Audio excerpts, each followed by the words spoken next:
Excelcast.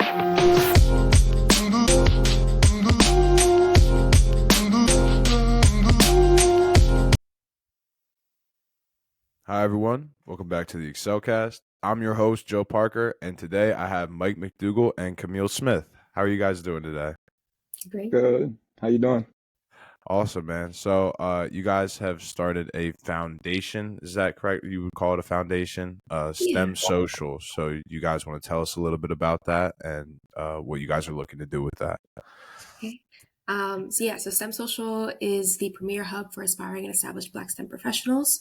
It was initially, started, or at least the initial ideas of starting it, came from some feelings of loneliness, just lack of representation overall in the STEM field that I experienced during undergrad. And once I graduated from undergrad, I wanted to create an organization that kind of catered to, the feelings that a lot of us have. And it's basically like a shared experience, if you will. So we officially started in June of 2023, and we're 13 events deep. That's awesome. What goes into planning those events? I know, Dougal, you're kind of like the event coordinator with it. What goes into, like, how do you find locations and how do you advertise for something like this? So planning the events it's a decent amount that actually goes into it. So I guess like start with the location. So the environment that we're trying to create is a very intimate setting, more of actually getting to know each other, getting to actually talk to each other, not just pulling up, getting drinks and hearing music, having a good time. Like actually figure out what each other does in the field and create genuine connections. Just like how Camille said, like that lapse of seeing people of color or just underrepresented communities in the STEM field. We're trying to create an environment that fosters that kind of relationship. So it starts off just picking a real genuine setting. Camille came out with our first location in Philadelphia was a coffee shop. It was a Black-owned coffee shop. When you go in, it was just that small business, that mom and pop feeling. So anytime you're in a mom and pop restaurant, do you not feel like you're kind of at home? You feel that comfort, warm feeling. So starting with like the Black-owned business right there, you're getting that at-home feeling from people who look like you. And then we just start putting that twist on it. Our generations, what do we like to do for fun? Because we all like doing the same thing for fun, but maybe just in different locations. And now I'm just getting to meet you. So we at the mixers, so there's two events. So I'm gonna speak on the mixers' behalf. For the mixers, at least, we play different icebreaker games, raffle off tickets. We give out complimentary beverages that are names of things in the STEM field, and then we also serve food because it's STEM social. We're giving out soul food. I ain't gonna lie, and so far we haven't missed. But just creating just like that warm environment to get to know each other. That's just about how we go into it. Yeah, and then the other event that Mike was referring to, we also have Black Women in STEM meetups. So those meetups in particular are very intentional. I think Black women have just a very niche experience in a lot of like the I'll say spaces that we find ourselves in. So Black Women in STEM meetups are usually activity based. So we've done bowling, miniature golf, we've done ceramics, we've done painting and sips and stuff like that. And those environments, again, are specifically for Black women to be able to connect with one another. And I think it's we've had such a great turnout and just the people that have come because, again, we're all starting from that same shared experience of being the one or two person in either their, academic environment or the institution or the department, wherever they're working. So everyone's always just like super excited to meet one another. And again, the mixers, kind of played into it. We started with the Black Women in STEM meetups. But then we're like, okay, well, Black men also deserve a space as well. And non-binary Black people as well deserve a space as well. So why not, curate that space and, create that intimacy that Mike mentioned. Yeah. And what you guys are doing too, it's very attractive, especially for young people to actually show up to something like this. They're not all going to want to sit in on like a speech or like a conference or something like that. And so this kind of opens the door where it's like, okay, well, even if nothing comes of it, like I'll still get to, go bowling, or I'll still be able to hang out with people. So it makes that attractive environment. And then also the intimate portion of it too, I think, is important, because they don't feel like they're just a number sitting in a crowd of people listening to one of you speak. It's more of like, no, like we're all hanging out, and you get to show them that there's more to the field, I guess. Not really more to the field, but like, hey, like we also hang out and there's things that we can do. What was a pivotal moment for both of you when you were working here? Or not so much when you were working here, but like to get it started? What was like a pivotal moment where you were like, this is what we want to do? I think I have my answer. Mike, do you want to go first? You want me to go first? I think I got my answer because my answer just happened. But Okay. I mean, you can. All right, I'll take it. I'll go first. I feel like Camille's been doing it a lot longer than me. So I just Yeah. came on this past season. So like my moment really just happened. So my moment was, so we drove down DC. And me and Camille went carpooled, made the food, took the food to DC, set up, made drinks, hit our little bumps in the road, whatever, but we got through it. And just the DC mixer was, we got so caught up in the moment that we forgot to hit things on our checklist that we normally have done at the other mixers.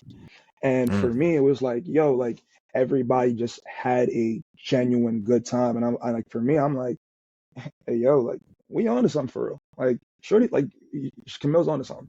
So that for me right there, and I was like, okay, like this can be this can be something, because I just saw it for myself. I felt it for myself, and I'm like, There you go.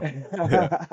No, the DC mixer was very special. And it's something that I've still been kind of reflecting on too. I think my pivotal moment was, so again, I kind of mentioned earlier, so these ideas are not new, right? So like I was thinking about this while I was in undergrad. I went to Villanova University. It's a predominantly white institution. I studied chemical engineering there. So there was one other Black woman, shout out Maya, every single time I ever reference undergrad. If she wasn't there, I don't know if I would have finished. But after I graduated, I started making content. Like I started making content, TikTok became like a big thing. And my TikTok content was literally me just talking about undergrad and like, I'll say, unfortunately, some of the traumatic experiences I had with like professors and stuff like that. And all these comments from like, again, people around the world were like, oh, like I wish, I was able to meet people. I wish I was able to do XYZ. And over time, regardless of how big your following ends up getting, you do start to see some of the same people, kind of come back and like start to engage with you. Like you start to recognize like handles, if you will. And for the first Philly mixer, we had our first Philly mixer August 5th of this year. And this girl approached me and like was like talking to me, all this stuff. And she's like, oh, like, let me backtrack. And she said, oh, I'm at, and said her handle. And I literally had been like interacting with her for such a long time. And like, again, like she was one of those people that was always coming back. And she was like, yeah, I actually live in New York. But like when you posted about this, like I had to make the drive. And I like was standing there and like I almost felt like overstimulated, because it was like, wow, like people, I feel like are a little bit desensitized to like the function of the internet and being able to connect people in different places, whether you are an hour and a half away versus across like the world. And the fact that we were able to connect again on that common ground long enough for her to be willing to come to an event. Again, she never met me personally. She didn't know anybody else at the event. And she was able to leave with like 4 or 5 friends. And I now see her on her Instagram, like interacting with them on a regular basis. Like, I don't know. I always come back to it, because the point of the events is to create genuine connections, like Mike has mentioned before. And you can like, it's tangible. Like you can see it happening in real time. So I would say like the first Philly mixer really, really did it for me. That's awesome. Yeah, and to be able to like, you don't really realize that someone is in their home like watching you on their phone, and you almost become like a part of their life to a point where you have a genuine connection with them, but you don't know them at all. And that's where like being famous kind of is odd, because not odd, but it's It's a little jarring. intriguing. Yeah. Because Yeah, she, when when she someone's like, started "Oh, talking to I've me, she yeah, knew. She knew me. She was like, "Oh my goodness, like I also studied the same thing, like da da da." And I'm like, "Okay, again, okay, cool. Like, how does she? How do you know these things? Because I've talked yeah, about them like openly on my page, and then that's why she kind of realized that she backtracked and was like, "Oh, like I'm so and so," and I was like, "Hey, girl, yeah." I thought you lived in New York, you know?" So yeah, that was it was still very cool and like nice to even reflect on now. Yeah, it solidified that what you were doing was positive and it was a good Right, thing, and that people were attracted to the idea that you had. And that's right, always good for us whenever we're, trying to achieve something like that. You need those little moments of like, you're doing good, you're doing well. right, Because if not, it can get kind of discouraging. for Um, sure. so yeah, Camille and I were just talking about Riverside, and also about just trying to get your name out there whenever you're starting a project. Mhm. Um, what have been some things that you guys have done social media wise that have helped with getting STEM social out there? A lot. Yeah. So I definitely have initially used like my personal platforms because I referenced a little bit earlier, like I kind of built like my own personal brand. Yeah. But Benita, who also works on our board, she's the head of social media content, just content in general.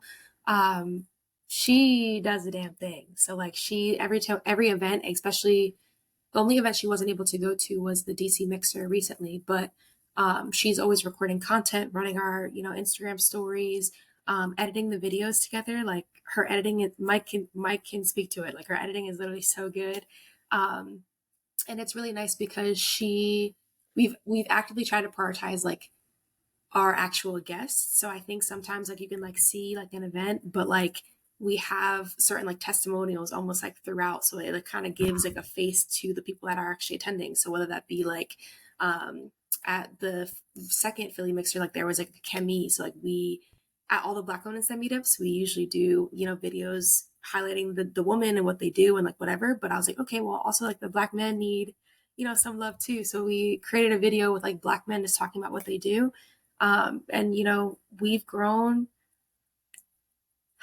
at least over 1,000 followers in the past few months. Like it's been like kind of crazy. So I think we kind of figured out our content like social media strategy, and I think it'll just continue to expand from there. That's awesome. Yeah. Mike, do you have any input on the social media at all, or are you just strictly events? So like for the social media, I mean, like I just repost what the STEM social says. Yeah. I don't really have a social media platform, but what I would say is that from the Black men in STEM that I do know, every time I post it, they're like, "Oh, like when you guys come in here, or when you guys come there, or come here." So just hearing interest in the other city from the repost is all right. Like you said, people at home are watching this, you know. Yeah. Yeah. For sure. Do you guys have any like any not contracts with universities, but to like have on campus events and mixers and things like that? So currently, no. Right now, Mm. we're filing to become a 501(c)(3), so I think that'll be really, exciting and open a lot of doors as it relates to like sponsorship, and just being just in general attractive outside of just our mission.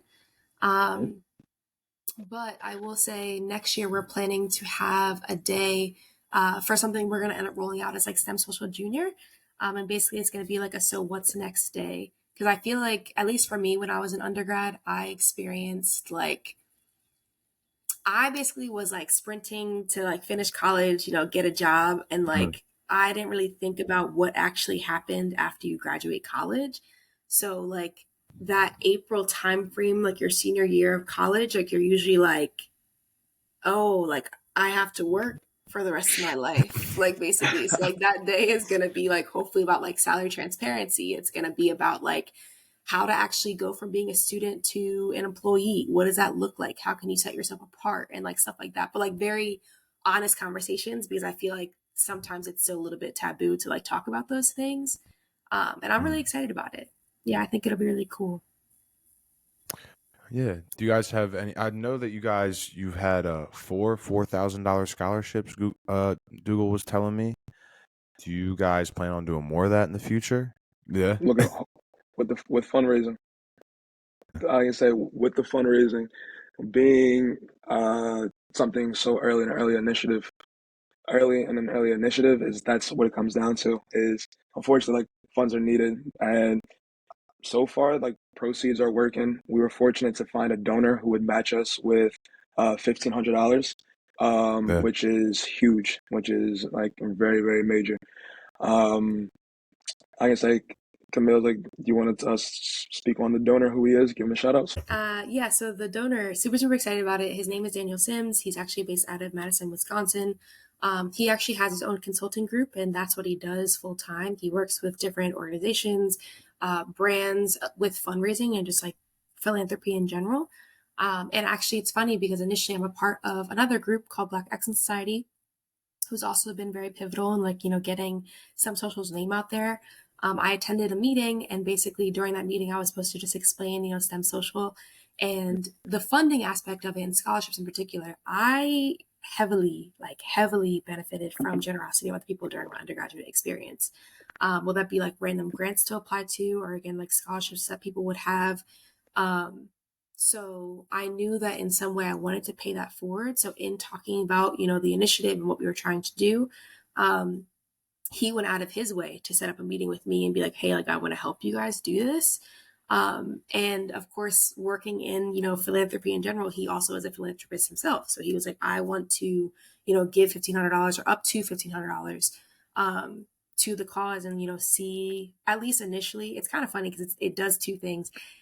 Because he does plan to help us fundraise next year as well. So he basically wants to see, like, okay, if we tell our community right now, we want to raise $1,500, how does our community respond to us? And then also in the process, he's able to, give to a charity that he, wants to. And he also explained to me that he also benefited from scholarships growing up. And he's also been heavily impacted by just like science and technology in general throughout his life. So, he didn't see a reason not to, give money towards it. So we're currently in that sprint. We have until the end of this month, so November 30th, to raise $1,500. We actually just hit the 50% mark. So we have about half of that money.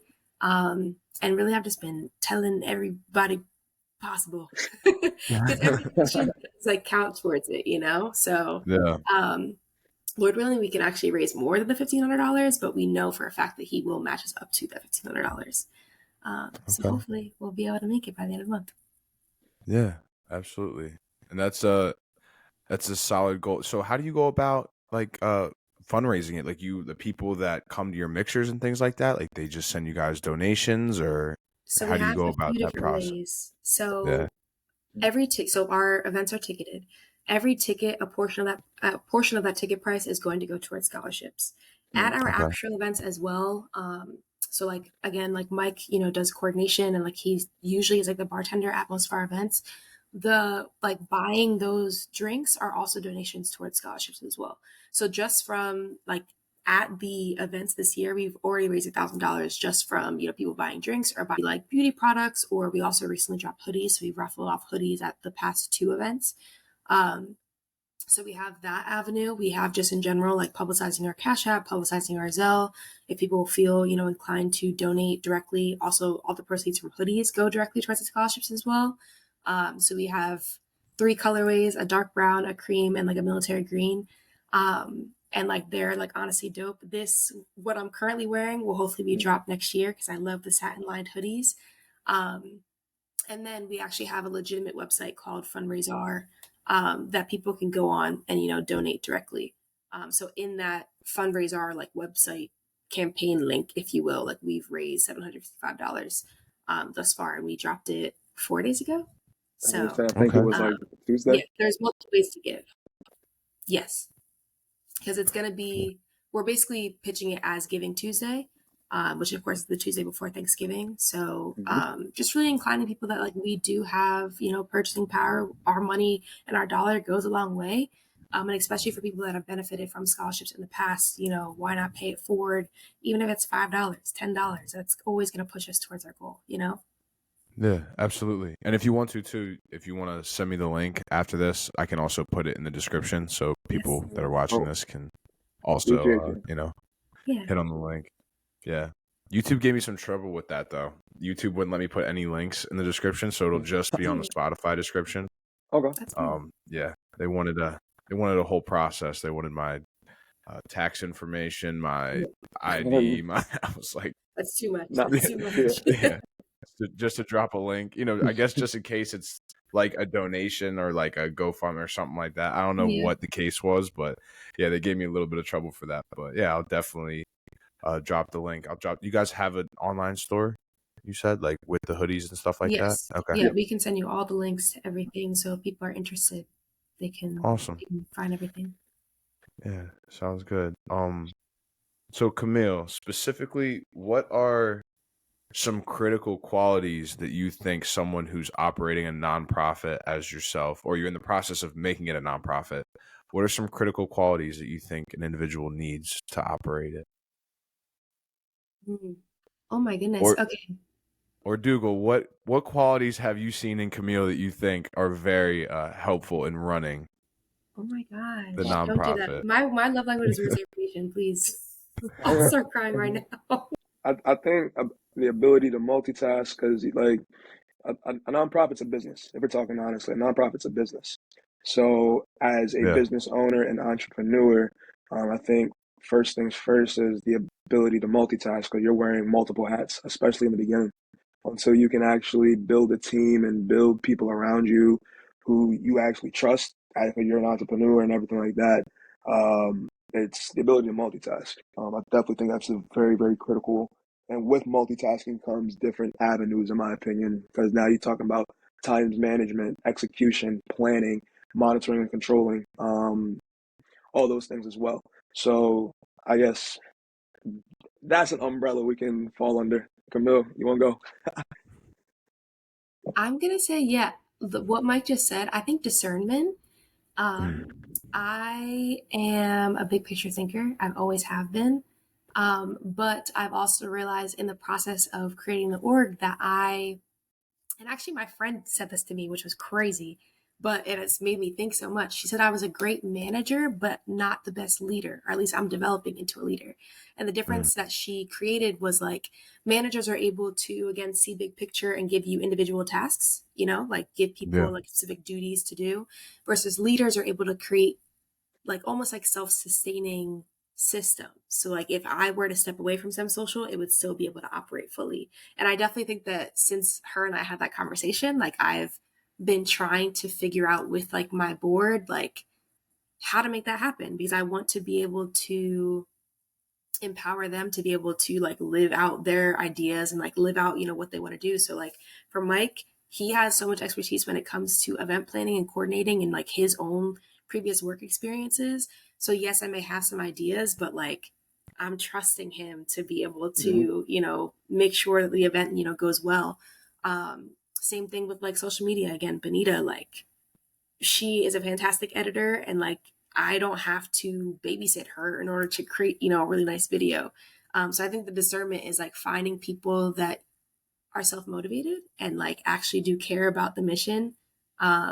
And then kind of creating those systems and like being a leader. Like I think not being like not too attached, but like allowing people to do what they're supposed to do. Yeah. I'm in the MBA program right now at Kutztown, and one thing that they really stress is managers are good for the business and the tasks at hand, but leaders focus on people and developing the people. And that, it's basically what you're talking about. You're talking about being self-sustaining. If you don't work on the people, there's no shot that if you step away, it's going to be fine by itself, because they're going to be like, what do we do? Where's Camille? Where's our checklist for the day? It's always just been a checklist of things that we have to do. It's never been, this is how you fully grasp the concept of, planning an event. If you just like that checklist that you guys had when you're going down to DC, sometimes you may lose the checklist. Sometimes you may not check everything off on the checklist, but if you're competent in what you do and professional in what you do, you guys are still going to have a great time, just like you had down in DC. Yeah. And that's what you need to stress. You need to stress that even if you lose the checklist, you could still figure it out because you've empowered them to do those types of things. Yes, 100%. And I'm definitely still learning and growing. And I'm really happy that I have friends around me that hold me accountable and kind of, because when she initially said it, I was like, dang, why would you say that to me? But she was like, no, like if you want this to grow, you have to be able to kind of step back and allow people to do what they want. Of course, giving like insight and things, but again, like I trust Mike, I trust Jamik, I trust Benita, I trust all the ambassadors that we have. And they literally have shown that like they care about what's going on. So yeah, I would definitely say discernment, being a leader rather than just a manager, and just like having like a vision for what you want to do. Yeah. No, that's awesome. I think that sometimes if you're in that manager role too much, people see it as you just telling them what to do. But if you have a vision and they, what'd you say? And I don't want that at all. And again, I've gotten that feedback and I love feedback. So I'm like, okay, let me take a step back. I'm sorry. I'm also a perfectionist as well. So I do struggle with that. So like I have to like literally mentally remove myself from things and be like, you got it. I'm turning my phone off. Don't text me about this. It'll be fine, you know? I'm working. Yeah. Yeah. So that's the main thing you've been working on is kind of letting go and having trust and patience with the people that you're working with. Yeah, Mike is laughing because he knows. Yeah. Yo, look, Rome wasn't built in a day. That's all I'm saying. Rome wasn't built in a day, and we're gonna get there. So I mean, I get her on the perfectionist because I can be that myself, but sometimes it's like it is what it is. We tried our best, and our best was results as well, you know? So, yeah. Yeah, because you can also get into a mindset where you need everything to be perfect before you do anything at all. Right. And that also isn't good because there's no action. If you're able to take that first step and, you know, plan an event, you may be like, oh, we forgot this, we forgot that. But if you would have never just planned the event, I mean, then this never would have started. Just like my podcast, I started on my phone speaking into the speaker. If I would have waited till I had all of the podcasting equipment, it would have been 3 more months till I would have even started. Right. But, you know, you have to do something. You have to do something with what you have now. And then as you go through it, you know, you'll find your way and you'll find how, you know, you're doing what you're doing. I'm still learning. I know you guys are still learning. And I think everyone's still learning, and not a lot of people give themselves credit for where they're at and where they've came from. And the fact that we're all just like still children trying to make our way in the world. And yeah. I was like, we're really not that old. Like, it's like we're real. Like, I can definitely agree to that point because I feel myself where I can be hard on myself, and I feel like we all can be hard on ourselves because we're like, okay, we have we know our potential. We know we have potential. We've been told that we have potential our whole entire lives, and you have this ceiling for yourself that you want to exceed. But it's just like you feel like you worked so hard.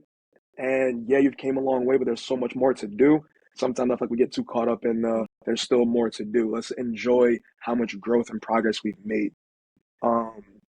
I find myself constantly in that back and forth battle because like you don't want to get complacent and stuck, but at the same time, like don't I guess minimalize or downplay how far you've come. Slow progress is better than no progress, and any progress to me is great progress. That's what I've learned, honestly.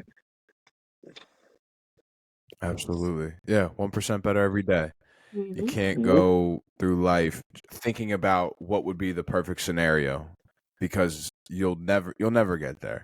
Right. And your vision may change for both of you. Your vision of what is going on may change. Did you experience something like that? Yeah, very, very true. Because I'm usually like, I started out, I just wanted Black women in STEM meetups. Like, that's it. Like, that's all I wanted. I wanted to travel around, curate events for, you know, us and all this stuff. It literally wasn't until Jamik also found me on TikTok, messaged me on Instagram, found me on LinkedIn and was like, hey, like, I really think that Black men would also like really benefit from these. And like, I would love to help you plan it.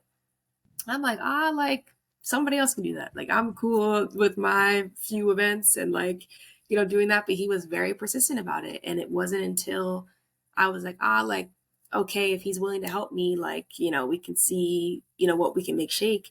Then we had that first event. And again, I had that initial pivotal experience. All the men that we met there were like super awesome.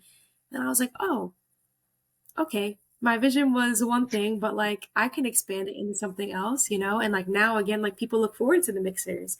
I don't like to pin the two events against one another because again, they can of course coexist, but like people really look forward to them and like are DMing us like, oh, when are you coming to Boston? When are you coming to Houston? When are you gonna do XYZ? And I'm like, whoa.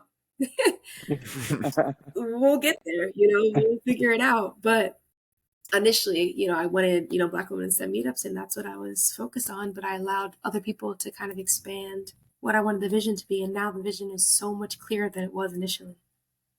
Yeah. And you said that you allowed other people to expand your vision? Yes. Because I can be very stubborn. Yeah. And that's with a whole vision too, not just a few tasks. Like that's with what you want your story to be. Right. And you allowed someone to be like, hey, maybe you stretch that a little bit. Mm-hmm. That had to be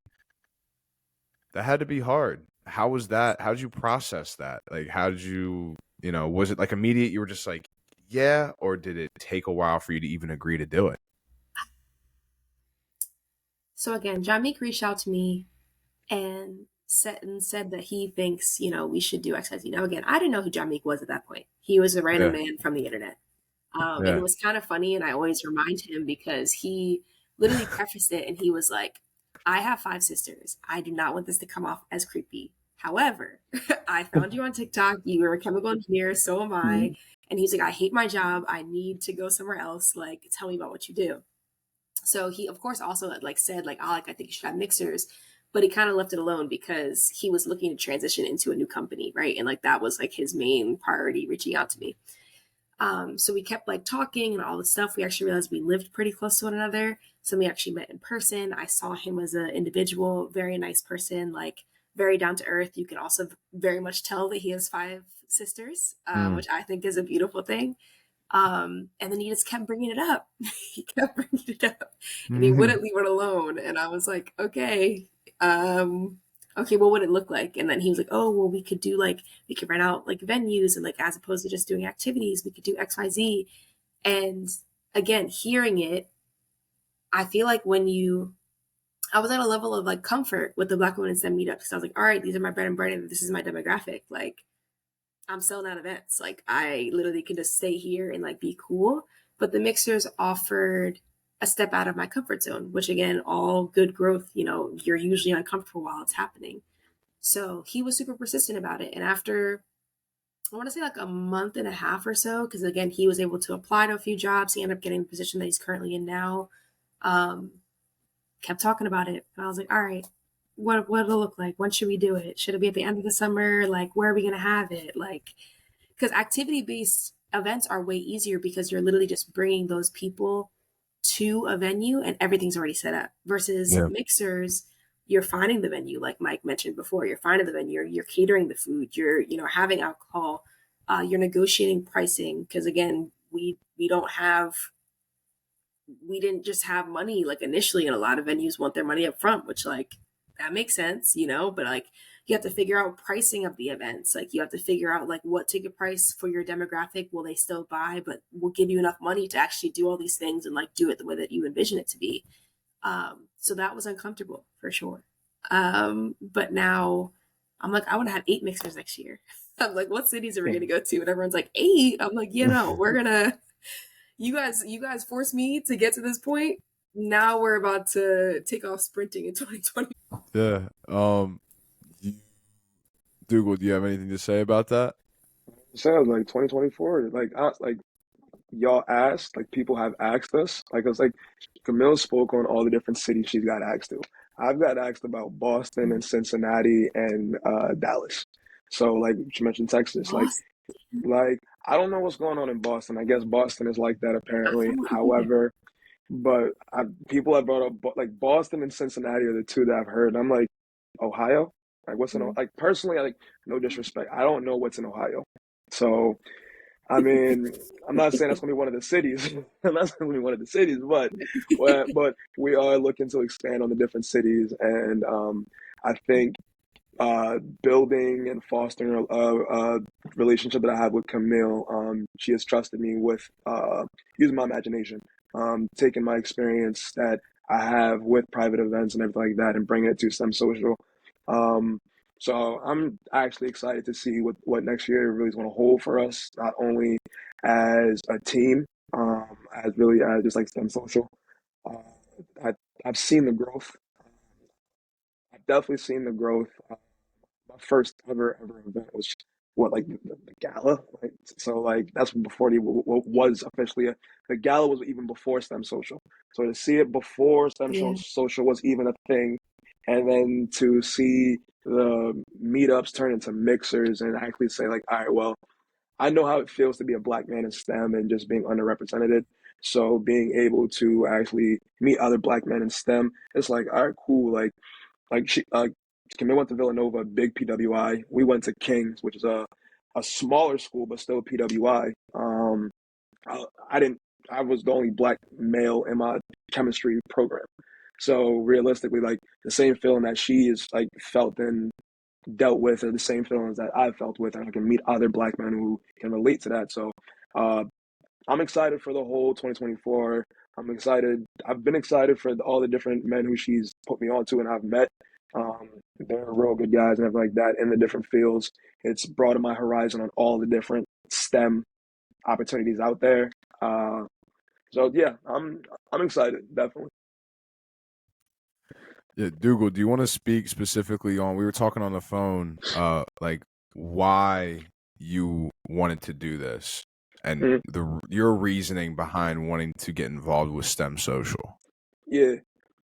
Um, so for me, pretty much, so this earlier this year, I took a reassignment. It was an equity reassignment for the Philadelphia STEM Equity Collective. They are a nonprofit. They're a nonprofit based out of Philadelphia, and the company that Camille and I work for, GSK, has just pledged $10 million over 10 years, so $1 million a year for this program that they can now give out to. They can give out grants to different nonprofits and organizations throughout the city for different equity reasons. So on the 6 month reassignment, I met a lot of different nonprofits, not a lot of different organizations, STEM based organizations that were pretty much trying to help uh, found STEM programs in Philadelphia schools. Uh, it was just like this whole secondment for me was kind of eye opening. Being the fact that my whole entire life I've been in, like not my whole entire life, but through undergrad I was in the science fields. When I came out, uh, Joe, you know, we weren't no researchers. We went to class, did our labs, and then went home. I didn't do any like research work, anything like that. I just came out and just started working. So for me, I know scientists, I know biologists, I know people in the STEM field because I just know the connections I've made when I put myself in these different these organizations that with these nonprofits in Philly that serve underrepresented communities. These kids are looking at me like I'm Superman. Oh wait, you're a chemist? You're a scientist? Like really ask me questions about like my day.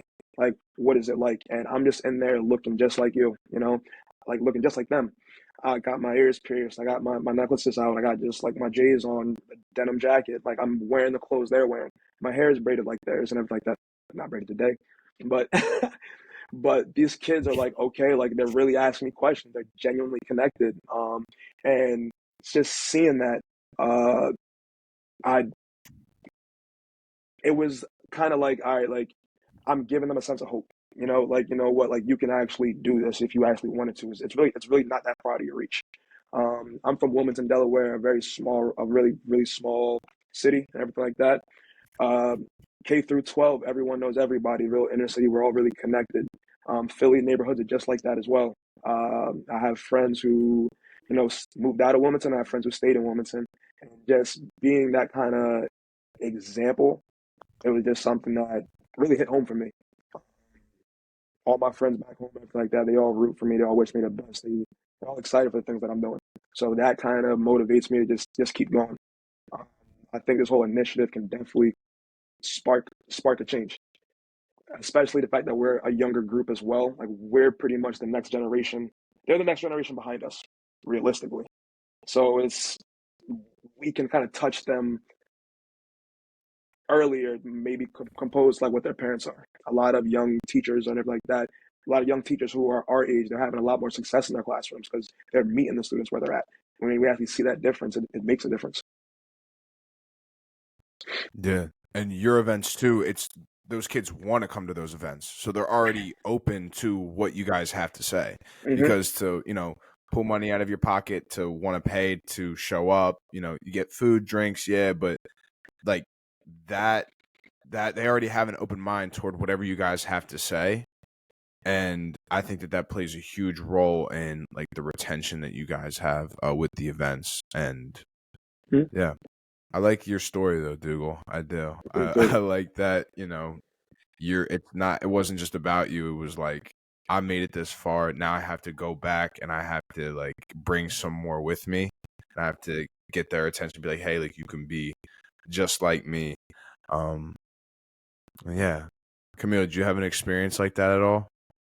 Yeah, actually. So GSK also does something called Camp Extreme during the summertime. So this year I was able to be like the main program coordinator and basically coordinate, GSK scientists and engineers to do different science experiments to kind of expose underrepresented students, mainly Black and Latinx students, just to science and just kind of giving them the vocabulary and the context of like what things are. Like a lot of people know what a hypothesis is, but like the word just seems a little bit daunting, So like breaking down like those more complex topics to them. And very similar to like Mike, like the first day I was able to go, it was every week throughout the summer. And I was introducing myself and I was like, oh, like, and I'm a chemical engineer and like, all this stuff, like eyes like wide. They're Yeah. like, what? I'm like, yeah, like I said, like I'm a chemical engineer. Like that's like what I do. I'm like that's what I do. So just like seeing the facial expressions of younger students like looking up at me, because even for myself when I was growing up, I didn't have anyone in the science field, within my family. My dad was in finance, my mom was more in like quality-ish, but like it was never like, scientist, never engineer. So like when I remember when I was a kid and like there were like high school students that came down to our elementary school and like did science experiments and like people say like core memories, like that was a core memory. And I was like, this is like objectively really cool. Like at that time it was just like making slime or like playing with Play-Doh or like doing like, very like simple things, but it sparks an interest. And I think that interest goes even further when that student sees themselves in you and like it's normal to you, like, so when I say chemical engineer, like I always have to kind of pause and I'm like, no, like this is very feasible for you to be able to do if you want to. And hopefully I'll be able to help guide, those people that are, at Camp Extreme, I think started at second grade and went through seventh. But even like kids that are in undergrad right now, a lot of my TikTok videos, it's people that are sophomores, like early junior year, actually taking classes in their major. Because initially it's usually like general like ed. So like, bio 1, chem 1, like that type stuff. But you don't really get into your major until like end of sophomore year, early junior year. And like, that's when like it gets crazy, So when people are like, oh my goodness, like I failed a test, like I can't do this, da-da-da. I literally got a 37 on my first engineering test and I still work in the field. No one is asking about my GPA. Like, being the example of like, you guys can do this. And we hope that STEM Social will kind of lead the way, eventually being able to build out into a legitimate STEM Social junior, having like those mentorship programs and things of that nature. But I do think, like Mike said, having us being the younger demographic and like in general, pretty like fresh out of college, I think just hits home a little bit more with the people that we're attempting to serve. Yeah, absolutely. And those, like when the high schoolers came down and they actually did something with you guys, it's hands-on. It's actually seeing what's going on for real. Because, someone can explain something to you on a piece of paper and it's like, that's cool. But, there's nothing like actually seeing it occur. Like, just like I'm MBA. So like I do a lot with like finance, capital acquisition, stuff like that. So like it's cool to like read about the stock market, but like to go to, the actual like New York Stock Exchange, that would be a lot cooler for, someone than to just read about it on a piece of paper. Same thing with science. It's informative to read about it, and there's always that academic side to it, but there's nothing like actually explaining like how things occur. Like science fairs, I don't think I really grasped science fairs. I wasn't really scientifically apt, I guess you could say. I was like, let me just, I was more focused on the fact that I had to cut and paste paper on a trifold, because I was like, I really don't want to do that at all, and I think it just kind of killed everything else for me. But yeah, those, like, if I were to go back and actually do those experiments, I feel like I would have had a lot more fun with it. I remember I was gonna say, that's why people in undergrad, for better or for worse, hate labs. But like for me, that's when I learned organic chemistry. Like I still hate orgo, don't get me wrong, but like seeing the reactions as opposed to just like drawing lines on paper and like, oh, this is a benzene ring. I'm like, what does that even mean? Versus being like, oh, when these two things interact, it makes the color yellow. And you can visibly see it happening. And you're like, oh, okay. So when you're on that exam, it still might be, a little bit more difficult of a concept to grasp, but like you have that time in lab to physically see what's going on. So I think that's why science experiments for younger kids, again, they don't necessarily remember all like the scientific, theoretical knowledge of it, but like, like we made slime, or like, oh, like we made lava lamps. Like that was cool. We put this in there and it started bubbling. Like, why did it start bubbling? Oh, because it's gas. Like, I don't know. It's just tangible things are just always, more easy to grasp. And I love labs, actually. Hated the classes. Love labs. I'm the same way. Lab, way better because you get to be hands-on, you see it, and then we were at the age at that point where you can see it, you can explain it. Like, oh, this makes sense now. Like, all right, cool. And so, definitely. Yeah, those packets. So I had a Bio 1 and we had lab for that, and those packets were insane for lab. I mean, just being like a finance major, I was like, yo, this packet is this thick, and I have to do a lab on this right now. And these are lab notebooks for me. And my partner's not here, so that's great. So I just got to do this whole thing by myself. That used to be the worst. Oh, your partner's sick? Yeah, still have to do that 3-hour lab by yourself. Yeah, sorry. Everyone's paired up, Yeah. She's like, you can take it home and do it. I was like, well, I'm going to need to, for sure. I'm going to need to take it home and do it. Definitely. No, definitely. Yeah. So what is your overall vision for STEM Social on being the president or founder and CEO, president? You probably can give yourself that title too. And, and being the event coordinator, each of you, what are your main overall visions for the program? I don't know. I'm going to say creating a group of well-connected Black aspiring and established STEM professionals, so that I think something that I learned throughout like my professional journey is like a lot of people, everything is relationships, and you probably experience this or learn about it in your MBA program, right? Everything is relationships.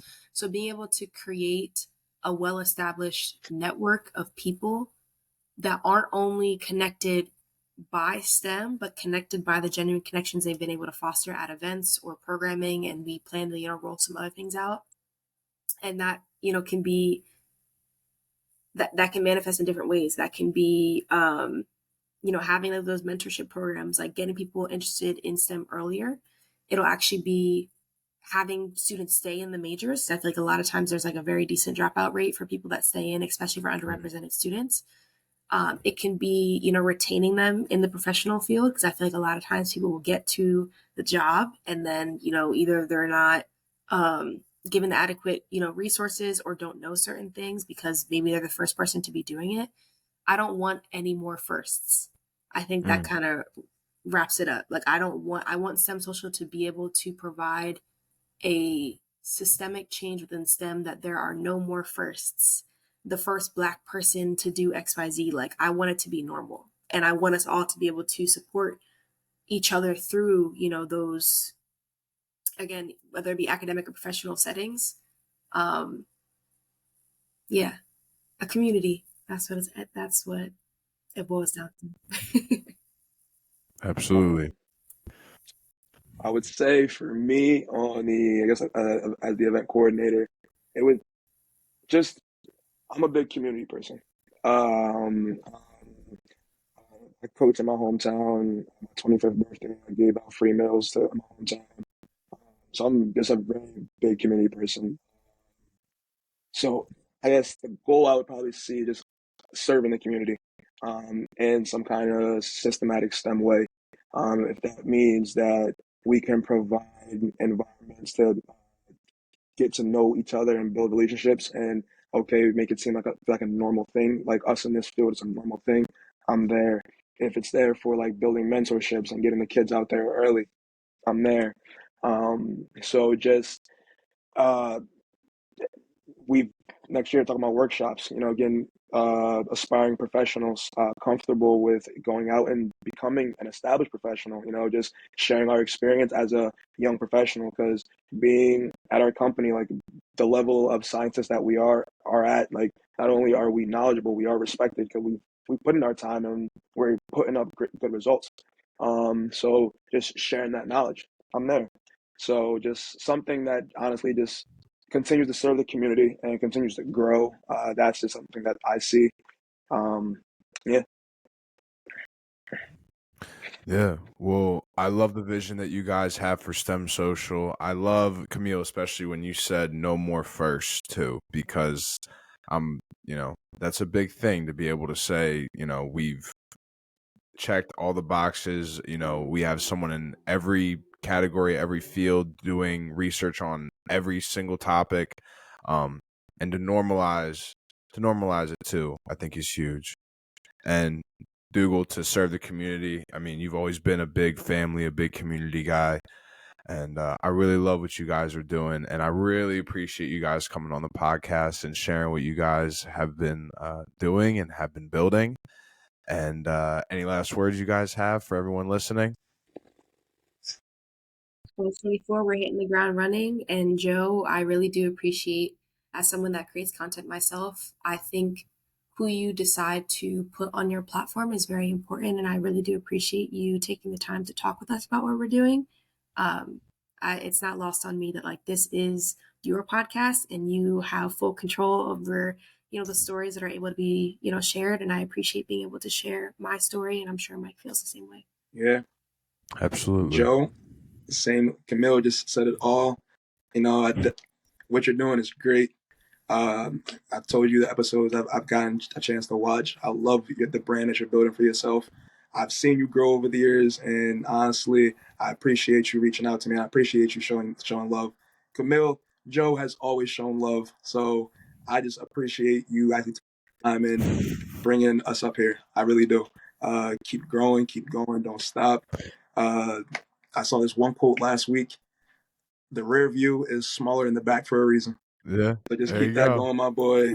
Thanks for taking the time with us. Absolutely. Thank you guys for coming on. And for everyone out there listening, thank you for listening. Follow us on Instagram at excelcast_. Follow us on TikTok at excelcast. We're on Spotify and YouTube at excelcast. And as always, stay blessed and excel. Excelcast.